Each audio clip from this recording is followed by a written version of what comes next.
তিনি আইজিপি এবং স্বরাষ্ট্র উপদেষ্টা তারা জানতেন যে নুরুল আকবরের উপর হামলা করা হচ্ছে। তাদের নির্দেশনার বাইরে নুরুল আকবরকে আক্রান্ত করা হয়নি, রক্তাক্ত করা হয়নি।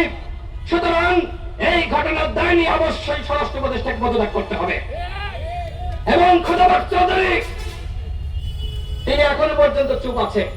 আমি প্রধান উপদেষ্টাকে বলবো, আপনার যতটুকু ক্ষতি করার এই খোদাবক্ত চৌধুরী করছে। এর আগে আমরা দেখেছি যে একজন আইজিপি কে সরিয়ে দেওয়া হলো, ডিএমপি কমিশনারকে সরিয়ে দেওয়া হলো। এরপরে কি হয়েছে? আইন শৃঙ্খলা পরিস্থিতির কোনো উন্নয়ন করতে পেরেছেন? তাহলে পরিবর্তনটা করে লাভটা কি হলো?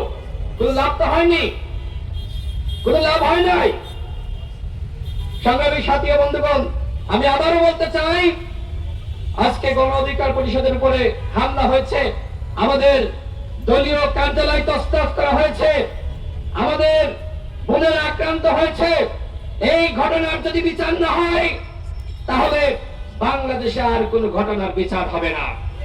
নুরুল আকবরের উপর হামলা করে যদি কেউ পার পেয়ে যায়, আমাদেরকে রক্তাক্ত করে যদি কেউ মুক্তি পেয়ে যায়, তাহলে বাংলাদেশের জনগণ, এই বিপ্লবী জনতা, আপনারা শুনে রাখুন, এদেশে কখনোই আপনারা বিচার ব্যবস্থার উন্নয়ন ঘটাতে পারবেন না।